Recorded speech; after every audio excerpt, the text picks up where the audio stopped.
Right now at noon, we are tracking breaking news on three fronts. A massive teacher rally underway at the state's capital. We have live team coverage. The Carolina Panthers announced a brand new owner. We have the details on the deal.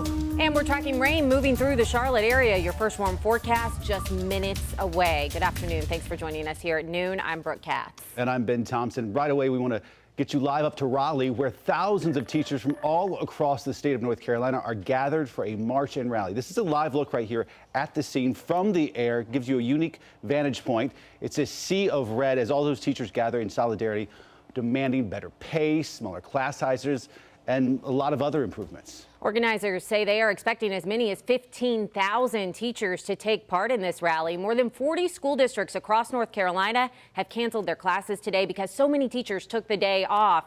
That includes 11 districts right here in the Charlotte area. All of this happening as the General Assembly convenes for the first day of the legislative session. We have live team coverage of this historic event. We want to begin with Ariel Placencia. She's live there on the Capitol grounds with the latest. So, Ariel. Hey, Ben and Brooke, it's a sea of red out here. Now, I got the chance to talk to some of these teachers throughout the morning, and listen to this. Every single teacher I talked to came from a different county across the state. All of them making the trip here because they told me that they felt it was important that they come out and raise their voice. Listen to some of the sights and the sounds of the morning. We are stepping up and standing up for our kids. We deserve better. We've always given. It's time to give back to us. Thousands of teachers and supporters hitting the pavement in our state capitol this morning. We want our teachers to be compensated. I have a lot of friends that have left the profession, that have gone to Virginia. Let's go Carolina! Many with homemade signs. I used my own money from my second job to buy textbooks for my children. The sharks are swimming around us. We need to be saved. Quinn Dion is an art teacher at Concord High School. Veteran teachers are pretty much falling through the cracks. Hadn't had a raise, not going to get a raise. Meanwhile, teachers acknowledging that their classrooms are dark today as dozens of school districts canceled classes so they could rally. This is a perfect civic lesson for our kids about participating in our local government. This is such an important event that we need to voice our opinions and be heard, because time after time we feel like we are not.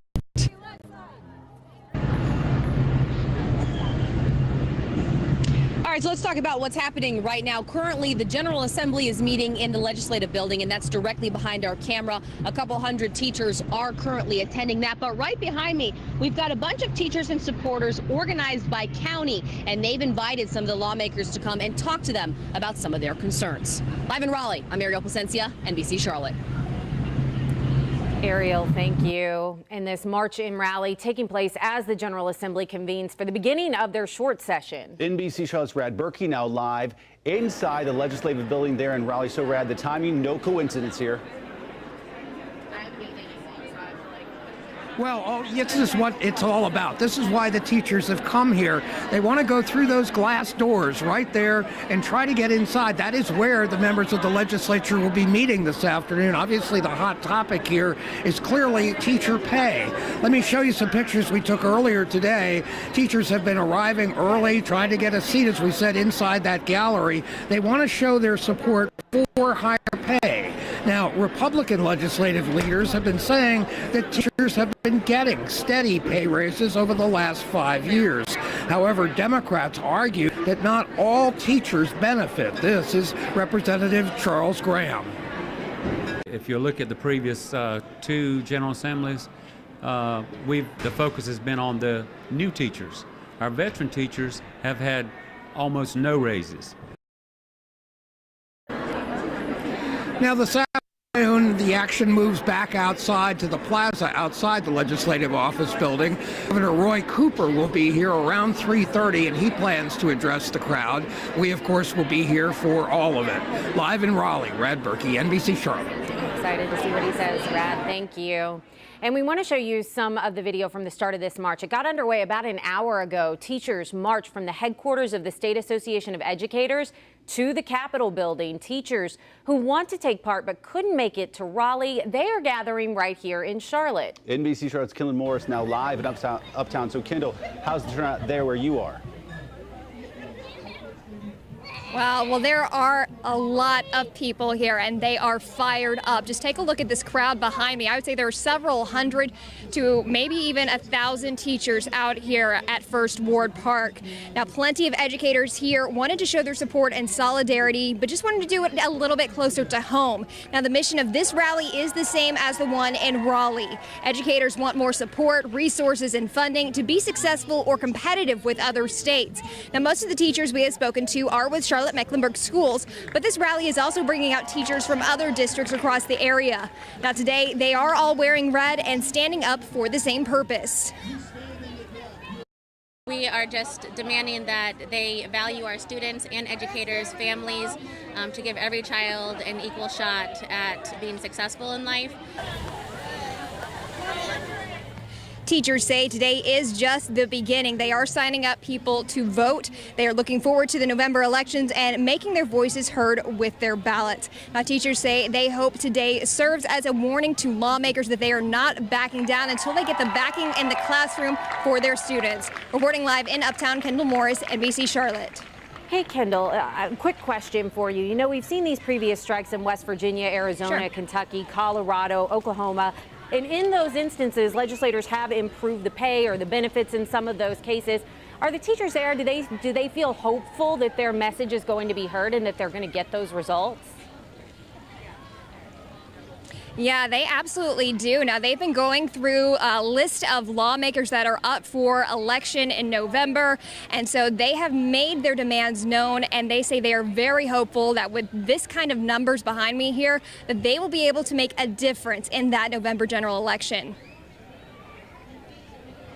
For us in Uptown Charlotte, Kendall, thank you. All right, let's turn it to Michelle Bowden. She's live in the NBC Charlotte newsroom right now with a look at not only the issue, but some of the issues leading up to this in the background here, Michelle.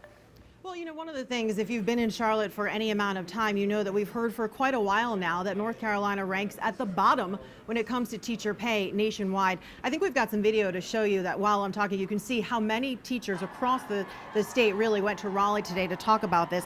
Governor Cooper is actually calling at this point on state legislators to raise their next raise to 8%. He made the plea last week when he announced the state's budget. North Carolina ranks, as I was talking about, 37th at this point for teacher pay. The average salary for teachers in the state, $10,000 below the national average. When you hear those numbers, you can sort of start to understand why so many teachers from our area and from across the state made the trek to Raleigh today to make the plea for a raise they say is long overdue. Reporting live now in the newsroom, Michelle Bowden, NBC Charlotte.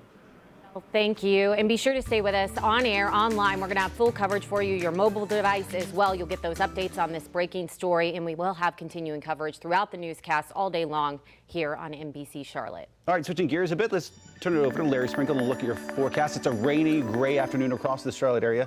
Live pictures right now over Uptown Charlotte from our camera on top of the View building. And Larry, it's not only wet today. I mean, we're going to have wet weather for several days in a row. Be prepared because, we're kind of stuck in this weather pattern. At the moment here, as we scan the skies locally, looking at about a 75-mile range, no rain there.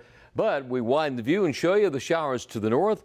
Big band of showers back to the west of us, and we'll kind of zoom in here and show you that if you go up Interstate 77 towards Statesville, kind of more shower activity to the west of there, anywhere from Wilkes County all the way into Alexander County, up towards Watauga, Ashe, Avery County, into areas just to the west of Morganton from, say, Caldwell County all the way down to McDowell County. Some heavier precipitation there. Rainfall amounts maybe a third of an inch here, but you look back to the west, all the heavy rain they've had, especially in parts of the upstate of South Carolina, over 3-4 inches of rain all the way to the high country, where it's anywhere from about an inch to an inch and a half. More is certainly on the way.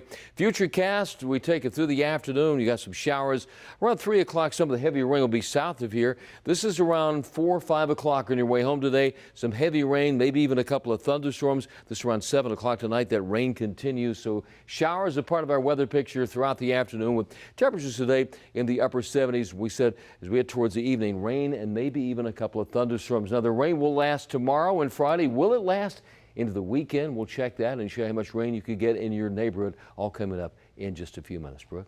Larry, thank you. And some more breaking news here at noon. The sale of the Carolina Panthers is official. This morning, the Panthers releasing a statement saying they have reached an agreement with David Tepper. We previously told you the billionaire was interested in buying the team for $2.2 billion. NBC Charlotte's Kelsey Riggs live at Bank of America Stadium this afternoon with the details of the sale. And Kelsey, as we mentioned yesterday, we kind of knew this was coming. Yeah, Brooke, that's exactly right. We've been saying since Friday that we expected this deal with David Tepper to be wrapped up sometime early this week. And as you mentioned, the Panthers made it official today. David Tepper is on his way to becoming the next owner of the Carolina Panthers. Now, if you're just catching up, you haven't heard a lot about this yet. Well, David Tepper is the billionaire hedge fund manager from Pittsburgh and currently a minority owner of the Steelers. Now, he paid about $2.2 billion cash for the team. That's the highest an NFL franchise has gone for ever. This morning, the Panthers released a statement from Tepper saying he is thrilled to have been selected, and he says he's learned a great deal about the community and the team over the past several months. He also added that he looks forward to a remarkable 25-year journey for the Panthers here, and he promises to build on that success on the field and in the community as well. Now, the Panthers, in that note, also released a statement from Jerry Richardson. He said bringing the NFL to Carolina was enormously fulfilling. He said, we are deeply grateful for the outpouring of support over the last 25 years. He thanked the fans, the coaches, and all the staff here with the Panthers. Richardson also added that he's very confident Tepper will be able to provide the organization with great leadership in both its football and community initiatives. So this is basically a done deal now. There are just a few more steps that have to take place. He does have to get approval from the league. That's expected to come next week at the NFL owners meetings in Atlanta. Needs 24 of the 32 owners' votes to get that, and we are told that it's expected to be unanimous that they will vote him in, since he does already have the background with the Steelers. Reporting at Bank of America Stadium, Kelsey Riggs, NBC Charlotte. Kelsey, thank you. Still to come, we get back to our live team coverage of that massive teacher rally up at the state capitol. 15,000 estimated up in Raleigh, several hundred, up to 1,000 estimated here in Charlotte. Our team of reporters on the ground covering every single angle. More rain on the way. The area has significant amounts of rainfall expected across the entire region. I've got your full forecast coming up in just a few minutes.